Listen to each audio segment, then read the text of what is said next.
Joining us now, John Fredericks, Godzilla of Truth, and Mothra Bonetta is Sheriff David Clarke. Sheriff, good to have you. Good morning, Sheriff. Hey, how you guys doing? I'm glad that you let me know that I'm living inside of Rufus's head rent-free. Rent-free. I got to stop laughing. You are laughing. He just texted me. He's like,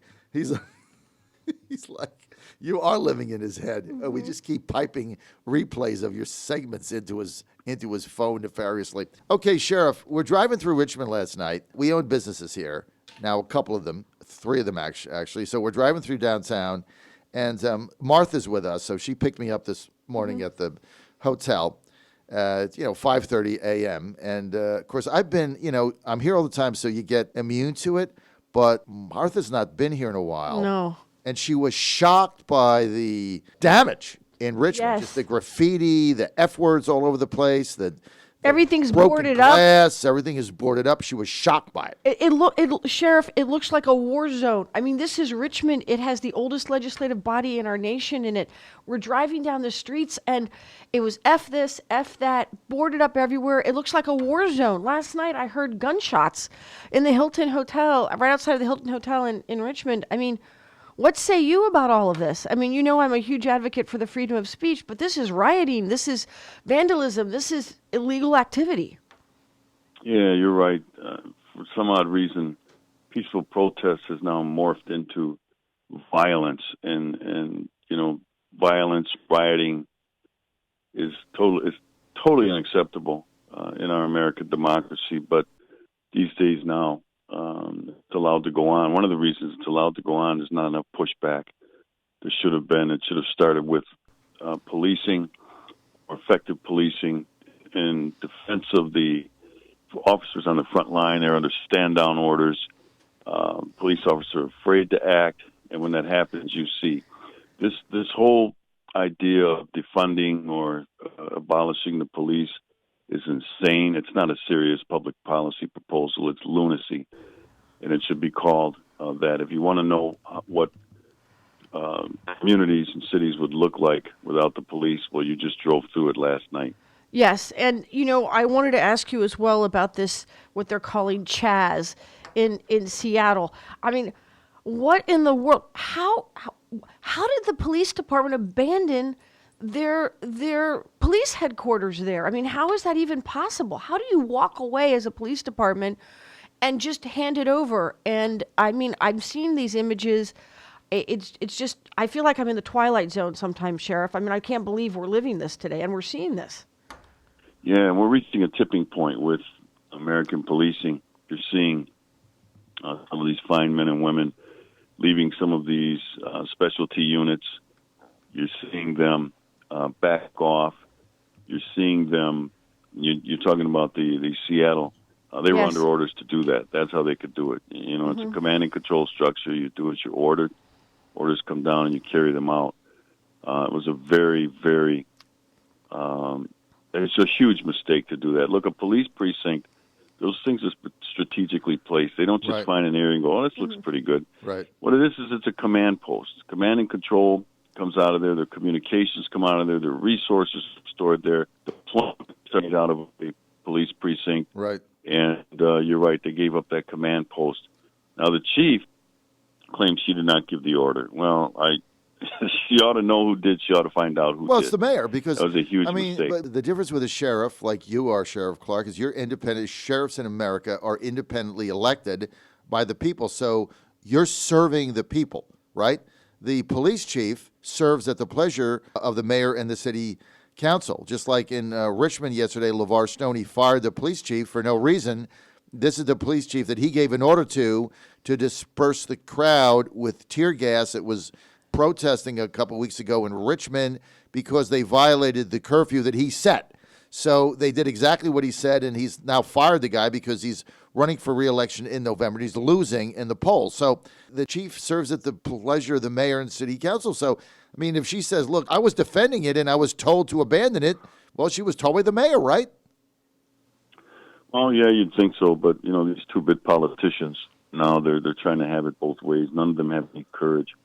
So that's not a good sign when let you're trying to choose a leader. Let me ask you something, Sheriff Clarke. Brass knuckles here. What should we do in Seattle? I mean, they have taken over 7 city blocks. Now they have a list of demands. They're extorting businesses for cash in order for them to stay open. You can't get in there or out.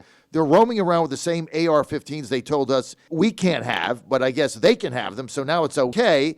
I mean, this is 7 city blocks that these people have taken over. What do we do? And they're getting free food. Ben and Jerry's is giving away free ice cream. Unbelievable. All of the, Sick. Yeah. Pandering, catering, that encourages more of that bad behavior. But here's what I would do. You're not going to get this out of the Seattle Police Department. They've been totally demoralized. I'm wondering where the King County Sheriff has been. I haven't heard. I don't even know who it is. They've been so quiet. But what I would do is you got to put together a good plan. Look, this is an insurrection. Let's call it what it is. It's not anything. It's an armed insurrection. Demonstration. It is an insurrection. So you put together a good plan. You marshal your resources. Utilize. What I would do is I'd be utilizing some, aerial surveillance. Try to identify these creeps, where they're hanging out, where they're living, where they're stowing away. Marshal the resources, and then at night I'd move in heavily armed to be able to protect themselves. And you go on a mission to root these people out of there. All right, take them into custody, and you do it one by one. If you got to do it house by house, it's going to take some time. And you end this thing. One of the reasons why you need to end it is because you got to give the people in that community, that city, confidence that you have this thing under control. That's right. Right now, they have what I referred to as their mayor. I referred to her, I think it's Jenny Durkin, but I said she's doing her best rendition of Mary Poppins. She's called this thing a street festival. Yes. She says, oh, no, this is just like a block It's a street party. festival. Yeah, and I said, when I heard that was being interviewed the other day, I said, that's like calling the sinking of the Titanic a pool party. That's right. All That's this right. is nuts. It's a good analogy. It's nuts. It's insane, but they have no leadership. But they elected her. And I keep saying this, too. The people of Seattle deserve her. These are the types of people that they elect. But until you get some better leadership, and they have zero leadership out there right now, those people can be able to stay as long as they want. But it's going to get worse. You know, the place you're going to see crimes are starting to happen there. You're going to see filth, garbage. It's going to be unlivable after a certain period of time. And the city's going to have to move in and do something about it anyway, which is why the longer you wait, the worse this gets. Well, I mean, and isn't it something, Sheriff? I mean, here, think about this. Everything that they've complained about, they're doing themselves. They've erected a wall. They've created barriers. They're securing their barriers. They're controlling who comes in and out. They're armed. When you think about this, I mean, these are the same things that they want conservatives to, that they complain to conservatives about. You know, no barrier wall, don't control our borders, who comes into our country, take away our guns, and yet this is what they're imposing in this Chaz autonomous zone, right? Yeah, none of this stuff makes sense, which is why I call it lunacy. I took a look at some of those demands, and it's laughable. It really is. But you can't laugh because these people are dangerous. Absolutely. But you look at some of the things that are needed in a city like Seattle, they didn't ask for. Safer communities, better schools, more resources and funding for the police. That's what they need in Seattle, but of course those things aren't on the list. Sheriff, when are people going to wake up? Like all of these Seattle council people, when are they going to just vote them out? I mean, how can these people get reelected when they're cheering giving up their city? How do these people stay in office? I mean, you look at the imbeciles in Minneapolis that voted to disband the police. Like, who are they going to call? A social worker? What is wrong with these people? And how do they get elected? Yeah, well, the people, that's how they get elected, and they're like-minded people. So they elect people who think like them. They elect people whose views mirror theirs. Very liberal, ultra-liberal. They're not even, a common-sense liberal. They're way off the deep end. So I don't see the people of Seattle being up in arms right now because they would flood that city hall. with calls for the police and for the mayor and the council there to do something, and it's not. So apparently they're okay with it. But it's not good for the rest of the state. Other than Seattle, most of the surrounding state, and I was in Washington State about 3 months ago for an event. Most of that state is conservative, is Republican. But again, Seattle is the population center. It's where most of the people live. It's kind of like in many states, even like New York, other than New York City, the rest of that state is pretty much Republican, / conservative, even though they're moderate conservatives. But the population centers are where how these people, the Governor Inslee, and folks like that get elected out of the population centers. So this was a perfect city for these goons to take over, because they know, hey, the people out here are soft, they're naive, they don't have no idea what's going on, they have a starry-eyed view of the world, and we can live like this and we can do this here because we'll be allowed. John Fredericks back. Good to have you with us. No nonsense, no gibberish, with Sheriff David Clarke, former sheriff, Milwaukee, senior advisor at WeBuildTheWall.us, and good friend of mine, good friend of the show, is an all-around great guy fighting for freedom every day. Sheriff Clarke, so we talked a little bit here about Seattle, what should be done. Nothing's getting done right now. But let me just ask you this. At what point does protesters turn to looters and those defacing property?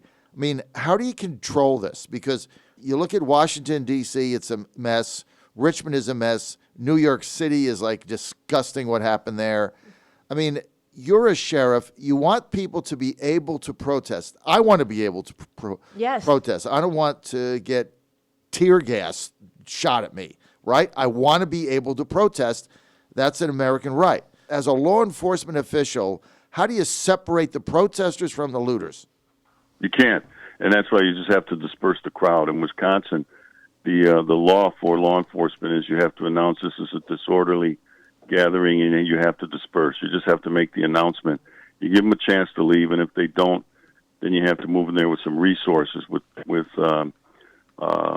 tear gas is one of the most effective way to disperse the crowd. Look, it's going to make your eyes burn, your nostrils burn, and that's about it. It's not a high or deadly use of force, or even won't cause serious bodily injury. So it's an effective tool for law enforcement to be able to control disorderly crowds. The fact that you have anarchists that are hiding behind this and using the peaceful protesters as a front is problematic. So you can't expect the police to come in and say, well, we like peaceful protests, so we'll let the peaceful protesters stay, but we'll get rid of the anarchists. You can't identify them. So what I think it's incumbent upon the people who are there to protest the right way, it's to help law enforcement identify these people when they're there. Hey, that goof over there, that's the guy that shot the rock. Hey, those goofs over there, they're doing this. And if the protesters aren't willing to do it, well, then they deserve what they get, and that means that they're not going to be able to gather there and chant and do whatever, because it's too dangerous of a situation even from them. The police also have to protect the protesters, and sometimes the best way to do that is just disperse the crowd. Well, I think it was Mayor Rudy Giuliani and his police commissioner said that what you do is you let the protest go on. The first person that throws a rock gets put in jail, gets arrested. The second person gets arrested immediately. The third person gets arrested, no bail. You just get him and throw him away. And he said that just stops it. See, that's not happening. You throw rocks, you throw Molotov cocktails, you loot, you steal, you deface, and everything is fine. I mean, there was a video up yesterday of somebody pushing down a 92-year-old woman, hit her head on a fire hydrant. Horrific. I mean, it's right on video. The guy just pushed her down. She's 92 with a walker. I mean, this is like some sick stuff going on here. Sick. Yeah. Part of the problem, what Mayor Giuliani's talking about, he's 100% correct. But you have to have everybody on the same page. Right now, you have prosecutors who will not prosecute. I know after the riots in St. Louis, I don't know if it was the state's attorney or the state attorney general announced that they were releasing anybody who was arrested during the rioting. So, see, you don't have everybody on the same page. The other thing that's hard to do, it's easy to say the first person that throws the rock, you go and you arrest them. If you get a large crowd, a lot of times you don't know where that came from. You've had police officers shot, one in Vegas, an errant shot that came from the crowd that they couldn't tell. So it's not so easy to identify these folks. You had this situation in California where the same thing happened. These officers are ambushed, or shots are running out. Matter of fact, they made an arrest of the guy who shot the federal officer who was sent to guard the federal courthouse in California. And he actually shot two people. And what he had said was, we knew that with protests, we could get away with this because they won't be able to tell where these shots are coming from. So that's why I said this is no longer patty cake, all right? And this is no time for milk and cookies. It is time to kick rear end. That's right. It's not time for milk and cookies, Godzilla of Truth. We've got to get this under control. There's no question about it. And those are saying that what's going on in Seattle is a street festival, or I think the New York Times said it's a cross between a street festival and a commune. Like you're going to bring your kids there to buy balloons, candy, and cannolis. I mean, the whole thing is sick. But Sheriff, I'm out of time for this segment. I want to thank you for being with us. Sheriff David Clarke, as always, great to have you with us. Thank you, Sheriff. We'll be right God back. bless Thank you. you.